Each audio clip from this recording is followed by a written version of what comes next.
Welcome to iDream media. So, జనరల్‌గా diabetes చాలా మందిని ఇబ్బంది పెడుతూ ఉన్న ప్రాబ్లము. ఎన్ని మందులు వాడినా, సో, ఎలాంటి డైట్ తీసుకున్నా కానీ కంట్రోల్‌లో ఉంటుంది. పూర్తి స్థాయిలో తగ్గట్లేదని చెప్తూ ఉంటారు. అయితే ఆయుర్వేదంలో వీటికి చాలా చక్కటి పరిష్కారం ఉంది. తగ్గించుకోవచ్చు, రివర్స్ చేసుకోవచ్చు. ఇక అయితే ఇప్పుడు మనం హెచ్‌బీఏవన్‌సీ పోస్ట్ బ్లడ్ షుగర్ లెవెల్స్ కరెక్ట్‌గా ఉన్నా కానీ ఫాస్టింగ్ బ్లడ్ షుగర్ అనేది అసలు చాలా మందిలో ఎక్కువగా ఉంటూ ఉంటుంది. ఎంత ట్రై చేసినా ఇది తగ్గదు. ఆయుర్వేద పరంగా అది అసలు దీన్ని ఏమంటారు? ఎందుకు ఎక్కువగా ఉంటుంది? ఎలా కరెక్ట్ చేసుకోవచ్చు? పూర్తి వివరాలు తెలుసుకుందాం.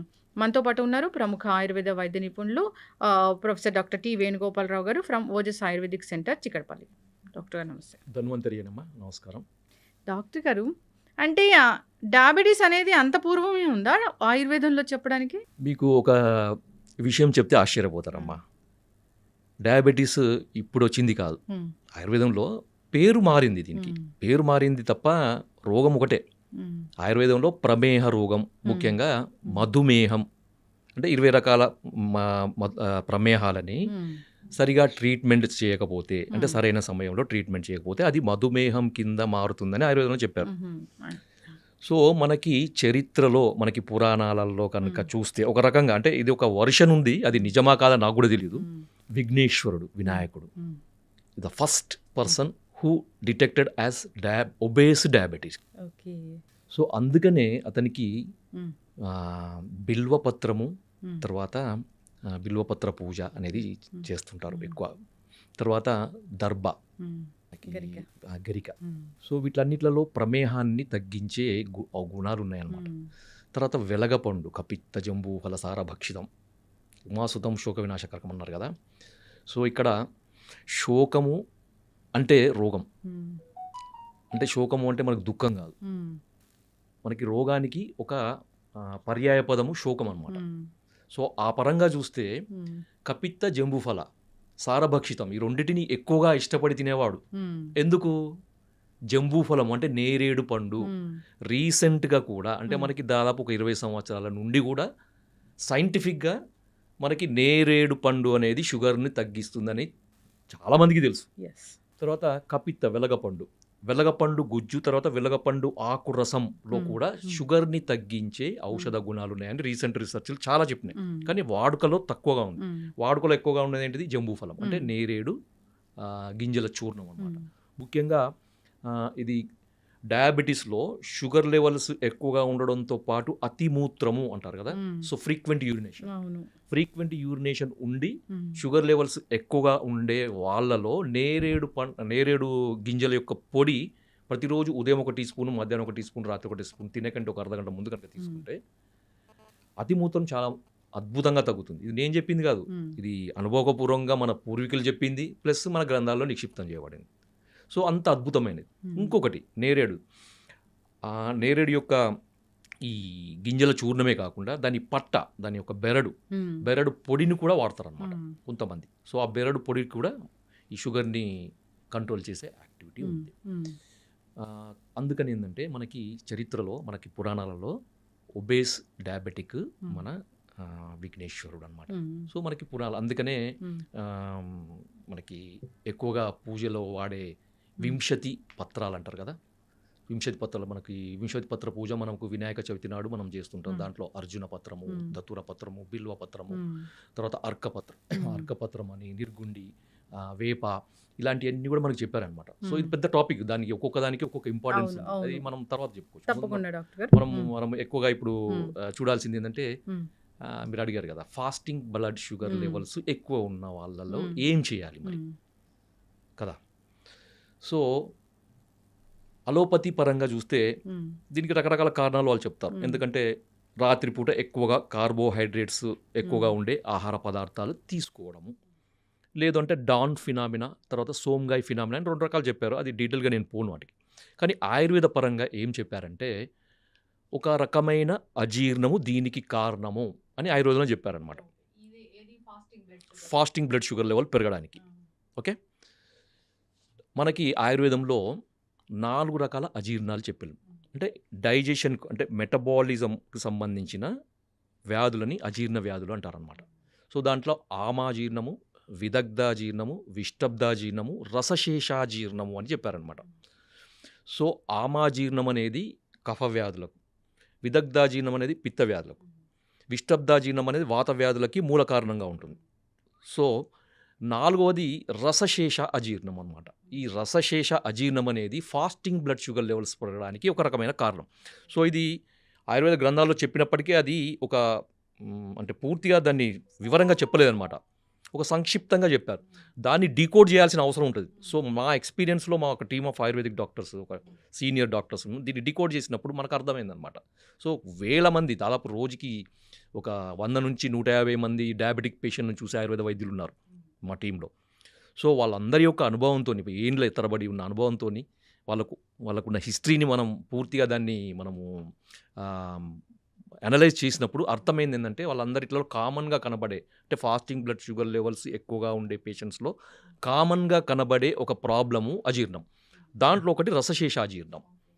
సో ఈ రసశేషాజీర్ణాన్ని కరెక్షన్ చేసినప్పుడు మనము ఫాస్టింగ్ బ్లడ్ షుగర్ లెవెల్స్కి అడిషనల్గా షుగర్ను తగ్గించాల్సిన మందులు వాడే అవసరం లేకుండానే కేవలం మనకి ఇండైరెక్ట్గా ఈ అజీర్ణం తగ్గిస్తే ఆటోమేటిక్గా తగ్గిపోతుంది.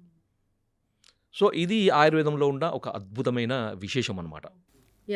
సో మనకి రసశేషాజీర్ణం అనేది ఫాస్టింగ్ బ్లడ్ షుగర్ లెవెల్స్ పెరగడానికి నార్మల్గా ఎంత మందులు వాడినా కానీ, ఎంత ప్రయత్నాలు చేసినా కానీ, అది ఆహారం ద్వారా కానీ, మందుల ద్వారా కానీ, ఎక్సర్సైజ్ ద్వారా కానీ ఎన్ని ప్రయత్నాలు చేసినా కానీ తగ్గదు. డాక్టర్లకే ఇంకా విసుగెత్తుతుంది అనమాట, ఏం చేయాలో అర్థం కాదు. చాలామంది నేను చూశాను.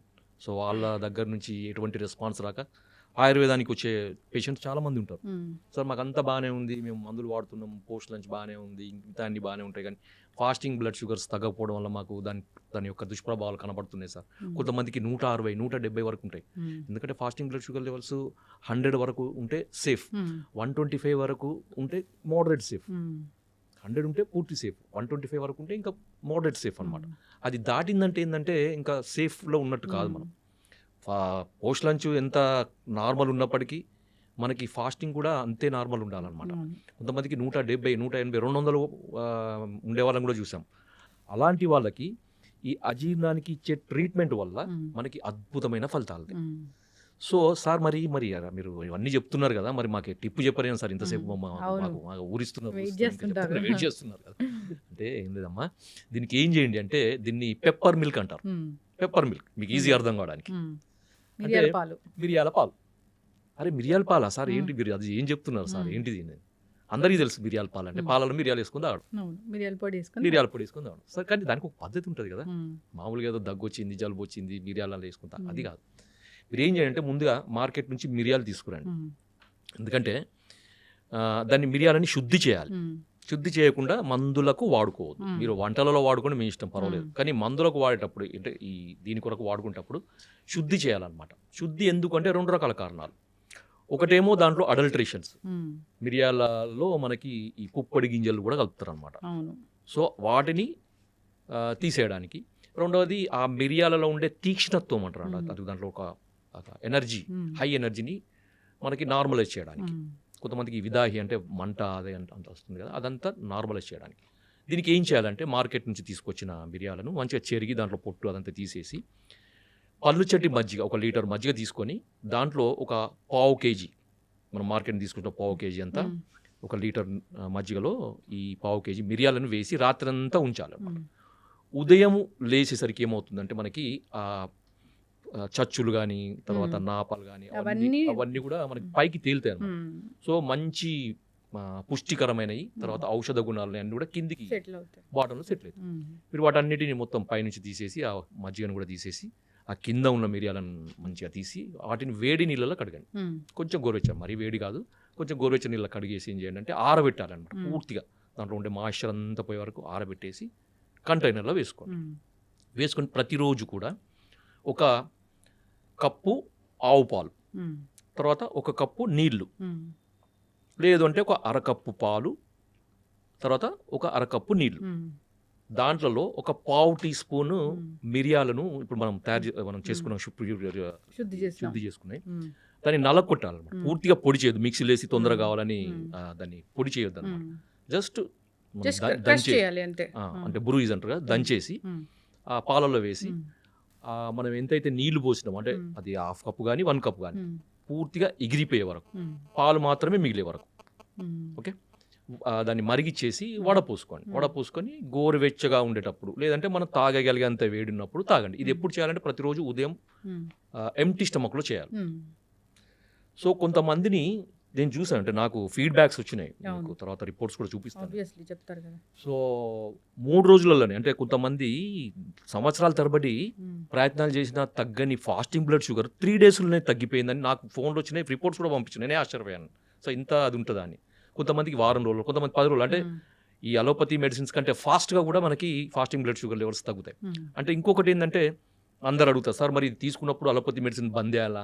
లేదు, వాడాల్సింది. అది వాడుకుంటూ అది వాడినా కానీ తగ్గని పరిస్థితులు ఉన్నప్పుడు మాత్రమే ఇది అడిషనల్గా వాడండి.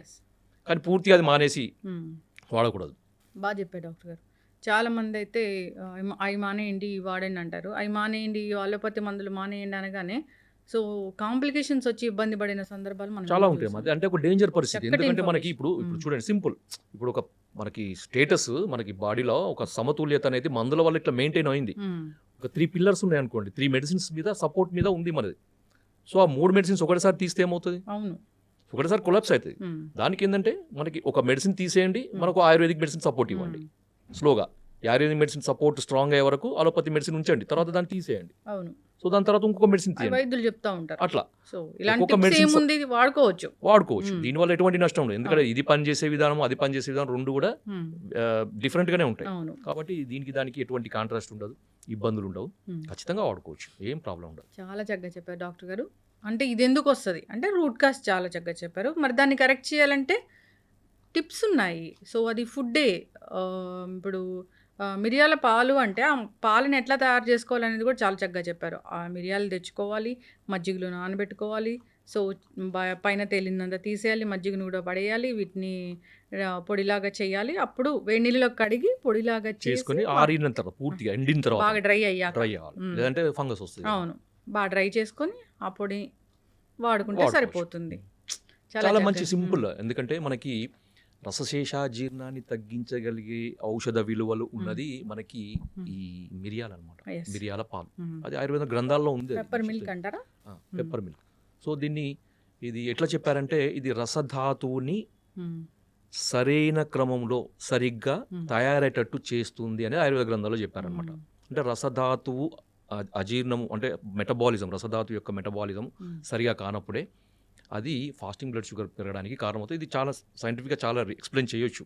ఇంకొకటి తర్వాత సార్ ఇంకా కొంచెం వీటికి అడిషనల్గా ఇంకేమైనా మెడిసిన్స్ ఉంటాయా? ఇది కాకుండా ఇంకా ఉంటాయి అంటే ఉంటాయి. సో దాంట్లో మనకి ఈ అజీర్ణానికి సంబంధించిన మందులు ఆయుర్వేదంలో చాలా ఉన్నాయి, చాలా అంటే చాలా ఉన్నాయి. అదొక పెద్ద చాప్టరే మనకి ఆయుర్వేదంలో చాలా ఎక్స్ప్లెనేషన్ చెప్పినాడు. ఎందుకంటే సకల రోగాలకి మూల కారణము అజీర్ణమే.